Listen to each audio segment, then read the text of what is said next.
Le damos la bienvenida al módulo de tabla periódica, la cual forma parte del curso de química para educación básica, ¿sí? Este conjunto de cursos que es organizado por el Consejo Sudcaliforniano de Ciencia y Tecnología a través de su programa Ciencia Virtual. Bueno, este curso de manera general va a ser impartido por el ingeniero bioquímico Kevin Guerra y una servidora Verónica Sánchez. Y bueno, el contenido temático del módulo vamos a ver la definición de la tabla periódica, un poco de historia acerca del origen, de cómo se descubrieron los elementos, posteriormente cómo inició todo este proceso de clasificación de los elementos, así como de algunas de las características de la tabla periódica, cómo es que la encontramos actualmente. Y por último vamos a ver la clasificación y propiedades de los elementos, ¿sí? Y bueno, comenzando con la definición de la tabla periódica, es un registro organizado de los elementos químicos según su número atómico, propiedades y características. En la imagen podemos apreciar cómo hoy en día encontramos una tabla periódica. Pero bueno, sabemos que esto no fue así. No encontramos todos los elementos acomodados por sus propiedades o vamos a ver más adelante cómo cómo se logró la clasificación. Y bueno, para comenzar, es necesario ir viendo cómo fue el descubrimiento de los elementos. En 1669 se descubrió el fósforo por parte del científico Henning Brand. Esto, bueno, sabíamos que había elementos que ya se habían identificado, algunos metales como por ejemplo la plata, el oro, también el mercurio, eran elementos que se utilizaban desde los antepasados. Sin embargo, bueno, hasta el siglo XVI se empezaron a identificar nuevos elementos. Le digo, el fósforo, bueno, hoy en día lo utilizamos en múltiples actividades en nuestra vida cotidiana, así como algunos otros funcionamientos que tiene el fósforo, por ejemplo, en nuestros ácidos nucleicos se encuentran ahí unas partecitas. Entonces, bueno, se descubrió en 1669. El siguiente elemento que se descubrió, o bueno, si lo acomodamos en una línea del tiempo, podemos hablar acerca del oxígeno. En el siglo XVII se empezaron a conocer los gases y bueno, fue Carl Skell quien descubrió en 1772 al oxígeno. Y bueno, sí, yo creo que el oxígeno tiene muchísimas funciones. Sin él no podríamos estar aquí platicando, ¿verdad? Entonces, bueno, se descubrió el oxígeno. Posteriormente, el científico alemán Friedrich Wöhler descubrió el aluminio en 1827. Esto fue gracias a estar trabajando en el laboratorio, experimentando con ciertos otros elementos y al momento, les digo, de estar trabajando, se descubrió un polvo extraño y bueno, resultó que este era el aluminio. Sabemos que utilizamos el aluminio también para múltiples cosas, hay algunos, nuestros sartenes, por ejemplo, existe una variedad de cosas con este elemento. También encontramos a William Ramsay en 1895, que se le otorga el descubrimiento del helio. Algo importante que destacar es que años anteriores el helio se había identificado por parte de un francés, el cual él lo identificó en un eclipse solar y se dio cuenta que había un halo que se le hacía raro. Entonces, bueno, no solo atribuimos a ese francés, porque Williams fue quien logró extraer los gases del helio. Y bueno, fue como se obtuvo por primera vez en un laboratorio. Por último, algo muy interesante es que también tenemos elementos naturales, que bueno, como su nombre lo indica, nos encontramos en la naturaleza, y hay otros elementos que son llamados elementos sintéticos. Estos elementos sintéticos se producen, se fabrican en un laboratorio. Esto gracias a la ayuda del hombre. Este elemento fue el último, uno de los últimos en descubrirse en 2010, el teneso, y el cual fue una colaboración entre universidades americanas y Francia. Y Rusia, perdón. Esto fue desarrollado en el Instituto Central de Investigaciones Nucleares en Rusia. Entonces, bueno, es un elemento que no les digo, no vamos a encontrar de manera natural y bueno, también por lo mismo no tiene aplicaciones en la vida cotidiana porque lo encontramos en pocas cantidades. Por otra parte, bueno, esto ya hablamos del origen de los elementos, pero es importante también hablar del origen de cómo empezó la clasificación de estos elementos. Encontramos, les comentaba que cuando iban descubriendo los elementos, se daban cuenta que poseían ciertas propiedades y características específicas. Entonces, a partir del siglo XVIII, empezaron a intentar clasificar a estos elementos por estas propiedades. En 1817, Johann de Berenger clasificó a estos elementos por triadas, ¿sí? Él acomodó a los elementos de acuerdo a que, por ejemplo, en la triada del cloro está el cloro, el bromo y el yodo. Él los clasificó de acuerdo a que el elemento que se encontrara en el centro fuera el promedio de los dos elementos de los externos, de las puntas, digamos. Entonces, así clasificó a algunos elementos, sin embargo, no todos los elementos se podían clasificar de acuerdo a estas triadas. Por lo que, bueno, este tipo de clasificación no prosperó, pero bueno, ya nos daba una idea de que los elementos se podían clasificar. En 1863 aparece el científico John Newland, en donde él propuso la ley de las octavas. Aquí él pues clasificaba a los elementos de acuerdo a la masa atómica de los elementos. Sin embargo, pues no había algunos elementos que no entraban de acuerdo a su hipótesis, ¿no? A su ley. Y algo interesante es que él lo llamó como la ley de las octavas, porque él decía que después de cierto periodo se repetía alguna característica o propiedad que pues se podían encontrar en varios elementos, que era una propiedad que compartían en los elementos después de cierto periodo. También por eso se le llama tabla periódica. Y bueno, les digo que no prosperó, tampoco, esta clasificación no prosperó. Y después viene uno de los grandes aportadores de la tabla periódica, que fue el ruso Dmitri Mendeleev, el cual propuso la primera tabla periódica. Aquí la podemos encontrar. Él clasificó a los elementos en una tabla en donde ya empezaba, o bueno, fue el que propuso la organización en columnas y filas, esto de acuerdo a la masa atómica de los elementos.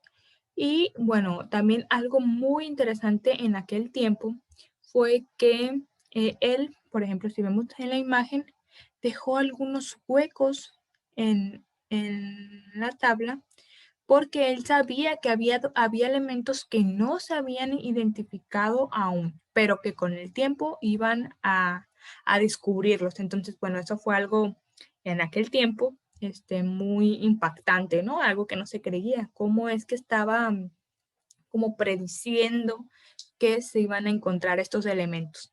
Entonces, bueno, él fue uno de los primeros, el primero en proponer esta organización de manera de tabla. Y bueno, en el año de 1913, Henry Moseley fue el que con estudios de rayos X ya logró identificar las cargas de los elementos y logró una organización siguiendo o apoyando la clasificación o la estructura de clasificación de Mendeley. Entonces, bueno, es la tabla que conocemos actualmente. Y bueno, esto fue un poquito acerca de la historia de la clasificación de los elementos. También podemos ver que al paso de los años, la tecnología, pues, sabemos que va creciendo de manera exponencial. Entonces, bueno, para años más actuales, pues se te contaba con mayor tecnología. Entonces uno va conociendo más acerca de estos elementos. Imagínense poder tener a un alumno que, bueno, descubra o sintetice otro de los elementos, ¿no? Eso sería algo muy, muy interesante. Y bueno, vamos a conocer ahora cómo las características de la tabla periódica, qué es lo que encontramos en ellas y cómo es que están clasificados. Antes de empezar a hablar de esto, vamos a hablar acerca de algunos conceptos que nos deben de quedar claros. Igual esto será adaptado a los alumnos, al grado de alumnos en el que se encuentren. Y bueno, les digo, igual ustedes pueden adaptar este material para identificar si algunos conceptos no están claros, bueno, tratar de reforzarlos. Y bueno, el átomo es la unidad más pequeña que podemos encontrar de la materia. Y bueno, es una propiedad que tienen los elementos químicos. Podemos encontrar al átomo en sustancias líquidas, en sólidos, en gases, ¿sí? Eso es algo que constituye la materia.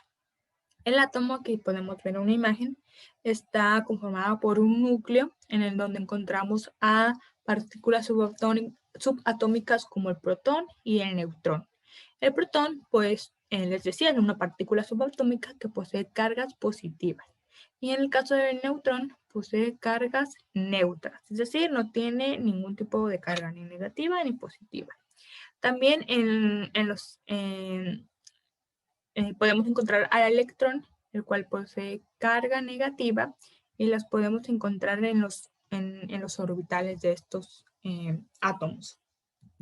Algo interesante es que el átomo no tiene una forma definida, sino que, bueno, se ha intentado observar o también a través de formulaciones, hipótesis, se ha intentado pues dar una forma a estos átomos. Podemos ver que el tamaño es de 100 picómetros, es decir, millones y millones de una milésima de millón de parte de un metro, ¿no? Entonces, es súper, súper chiquito. Ahora, ¿qué es lo que podemos encontrar en la tabla periódica?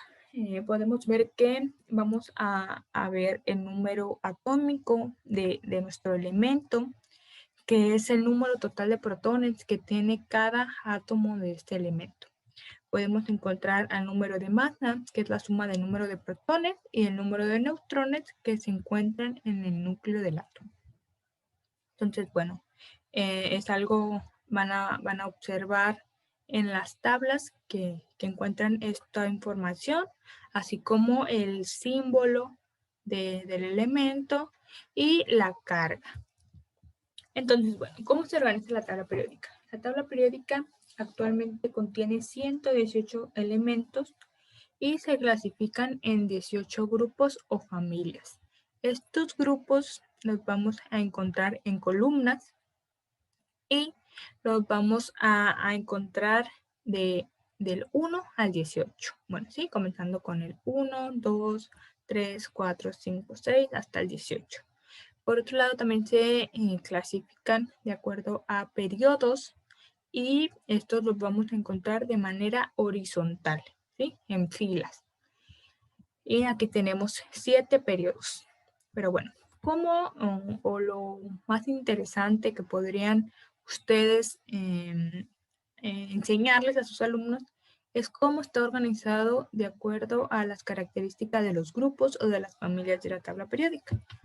Aquí les decía, bueno, en el grupo número 1 encontramos a los metales alcalinos, en el grupo número 2 a los metales alcalinoterrios, En el grupo 3 al 12 son los metales de transición, aquí podemos encontrarlos. En el grupo 13 a los grupos térreos o también a la familia del boro, es algo que lo podemos encontrar de cualquier definición. También en el grupo 14 a los carbonideos, son aquellos relacionados con la familia del carbono. En el grupo 15 a los nitrogenoideos, estos asociados a la familia del nitrógeno. En el grupo 16 a los calcógenos, que son conocidos también como la familia del oxígeno. Por último, en el grupo 17 a los halógenos y en el grupo 18 a los gases nobles. También en las regiones encontramos a los lantánidos y a los actínidos. Y bueno, comenzando con el grupo 1, podemos encontrar a los metales alcalinos. Y bueno, aquí podemos observar que se encuentran el litio, el sodio, el potasio, el rubidio, el cesio y el francio. Todos estos metales van a compartir el grupo de valencia, el electrón de valencia, perdón. Es que tienen un único electrón de valencia. También es que estos pueden reaccionar con el agua para formar hidróxidos metálicos. Y bueno, yo creo que todos hemos escuchado hablar acerca del hidróxido de sodio, ¿sí? Entonces se utiliza en los laboratorios como parte de las soluciones para hacer experimentos. También tenemos el grupo número 2, el de los metales alcalinotérreos, en donde encontramos al berilio, al magnesio, al calcio, al estroncio, al bario y al radio. Estos tienen en común que tienen 2 electrones de valencia en su última capa. Y bueno, se caracteriza por ser más duros que los metales alcalinos, son brillosos y conducen bien la electricidad. Podemos encontrar algunas aplicaciones médicas o también podemos encontrar que forman parte de las estructuras de los aviones o también hay algunos utilizados en terapias contra algunas enfermedades como cáncer. Por otra parte encontramos al grupo este grupo abarca del grupo número 3 hasta el 12, que son los metales de transición, en donde, bueno, no se los voy a mencionar todos y no creo necesario que se los aprendan. Más adelante, al final, vamos a hacer un basta en el cual, bueno, van a poder interactuar con sus alumnos como actividad complementaria para, bueno, intentar que sus alumnos se puedan aprender pues la mayor cantidad del nombre de los elementos y algunas de sus características.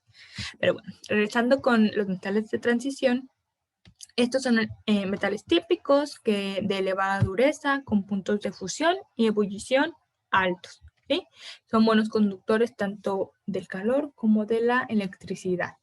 Dentro de algunas de sus aplicaciones podemos encontrar que se utilizan en el área de construcción. También encontramos, por ejemplo, al mercurio en los termómetros. Y bueno, vienen contenidos en el termómetro. Sabemos que si este se llegara a romper, bueno, a la exposición puede ser pues tóxica, ¿sí? Entonces, estos elementos son contenidos. También encontramos al osmio, por ejemplo, que se utiliza como agente de contraste para ver algunos tejidos o algunos órganos, ¿sí? En el grupo número 13 encontramos a los terres. Este también lo podemos escuchar como el grupo del boro, de la familia del boro. Y bueno, también encontramos les decía, el boro, el aluminio, el galio, el lignio y el talio. Estos vamos a ver que comparten que tienen 3 electrones de valencia en su último orbital. Y bueno, en estos podemos encontrar algunas aplicaciones, por ejemplo, el aluminio, bueno, yo creo que todos sabemos que los encontramos en las latas, o les decía al inicio, en los sartenes, ¿sí? En múltiples aplicaciones. También encontramos, por ejemplo, al galio en algunos paneles solares Y al boro lo podemos encontrar en algunos juegos pirotécnicos. Cuando veamos en el carnaval que estos, bueno, cuando regresemos al carnaval, vamos a ver estos fuegos pirotécnicos y nos podemos acordar que son productos ahí del boro. En el grupo 14 se encuentran los grupos del carbono, de la familia del carbono, y aquí todos estos elementos tienen 4 electrones de valencia en su último orbital. Es algo que los se diferencian. Podemos encontrar al carbono, al silicio, entre otros. Y bueno, las aplicaciones podemos encontrar que pues el carbono lo podemos encontrar en la punta de nuestros lápices, es con el que escribimos, es este carbono. También, por ejemplo, en los chips encontramos algunos de estos elementos. Podemos encontrar al germanio, al estaño, al plomo, al silicio, ¿sí? Por ejemplo, el plomo pues es muy utilizado en construcción, en los cables. El silicio lo podemos encontrar en estos chips o también en los microconectores, ¿sí? Por último, el grupo 15 podemos encontrar a los nitrogenoides, los cuales son también conocidos como el grupo de nitrógeno. Se les llaman así como grupos por, o les llaman por el grupo que es, por el elemento que es más conocido, ¿sí? En este caso, bueno, el nitrógeno pues sabemos que tiene muchísimas aplicaciones. Y bueno, aquí encontramos al nitrógeno, al fósforo, al arsénico, y estos tienen como 5 electrones de valencia en su última capa.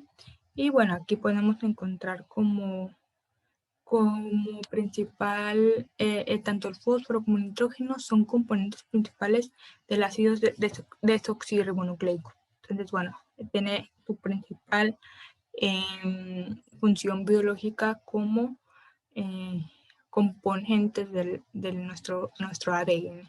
Los otros dos se me pasaban, es el antimonio y el bismuto. Y bueno, por último, uno de los últimos grupos es el 16, encontramos a los alcógenos, los cuales, bueno, son elementos como el oxígeno, que se encuentra en gas. También encontramos al selenio, al teluro, al azufre, al polonio y al livermorio. El livermorio es uno de los otros elementos que podemos encontrar que son sintéticos, ¿sí? Entonces, bueno, les hablaba también al inicio que estos elementos no tienen muchas aplicaciones biológicas debido a que se encuentran en cantidades muy, muy pequeñitas. Y bueno, todos estos tienen 6 electrones de valencia en su último orbital y podemos encontrar distintas aplicaciones. El oxígeno, bueno, desafortunadamente ahorita en tiempo de pandemia, pues es algo que se está utilizando de manera descontrolada, ¿no? El oxígeno. También podemos encontrar uno de estos elementos en la fabricación de baterías. Y bueno, uno del penúltimo grupo son el grupo 17, el grupo de los halógenos, en donde encontramos al flúor, al cloro, al bromo, al yodo, al astato y al teneso. Hablamos al inicio del teneso, ¿no? ¿Te acuerdas? Que es uno de los otros elementos sintéticos.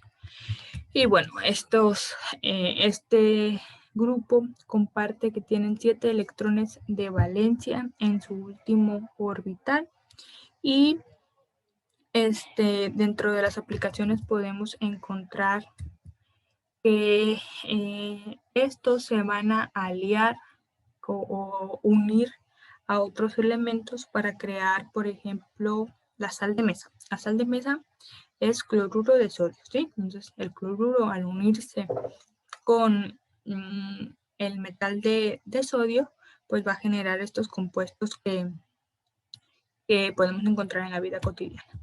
También encontramos el flúor en nuestras pastas dentales. Y bueno, hay que... estos elementos pues no son dañinos para la salud, pero bueno, hay que también checar a veces las concentraciones de estos. Por último tenemos a los gases nobles, los cuales encontramos al helio, al neón, al argón, al criptón, al xenón y al radón, los cuales tienen como característica súper importante o atractiva que tienen completa la última capa de electrones de valencia. Esto le tiene como propiedad que los hacen poco reactivos con otros elementos, ¿sí? Entonces, pues es muy raro que se encuentre una aleación con otro elemento. Aquí podemos encontrar como ejemplo de funcionamiento, bueno, diario, cotidiano, de que tienen funciones cotidianas, por ejemplo, el helio, al inflar los globos. También, por ejemplo, el neón, lo se utilizan en estas pulseras que tienen fluorescencia. Bueno, este tipo de gases nobles los encontramos muy rara vez, de hecho se llaman nobles porque son muy raros de encontrar, muy poco reactivos, ¿sí? Entonces por eso se le conocen como gases nobles. Y bueno, hasta aquí terminamos por mi parte. Ahora sabemos que el curso, bueno, tiene ciertas horas de clases, una hora de clases y se necesita una hora de trabajo por parte de ustedes. Por lo que, bueno, les coloqué aquí 2 preguntas que les pediría, al final les voy a poner en contacto para que me las respondan y me las envíen. También un pequeño cuestionario que es un poco de lo que vimos, ¿sí? Pero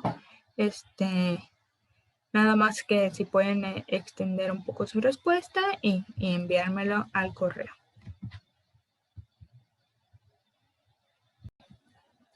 Bueno, como último, nosotros les proponemos algunas estrategias de reforzamiento que nosotros queremos proponer estas actividades para que sus alumnos refuercen el conocimiento que de todos los conocimientos que se les brindó. Y bueno,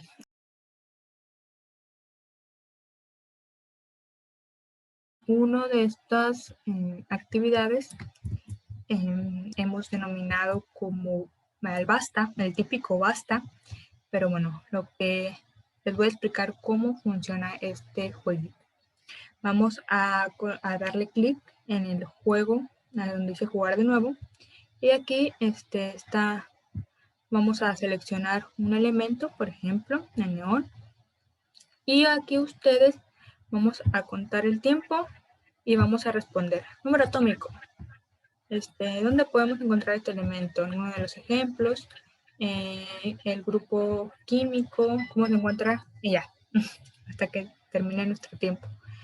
Esto, bueno, esta plantilla se las va a quedar como material complementario y también tiene aquí disponibilidad de ustedes añadir otras preguntas, ¿sí? Esto con el fin, bueno, de tratar de que a los alumnos se les queden los conceptos de manera más sencilla. Y bueno, como pueden ver, cada elemento que vaya pues ya aplicando o saliendo, se va a eliminar. Carbono, ¿sí? Calcio. Y bueno, creo que está divertido para que ustedes lo apliquen en el aula, más con los pequeñitos, ¿no? Con los de los primeros años de primaria. Y igual, bueno, cualquier duda también acerca de este juego,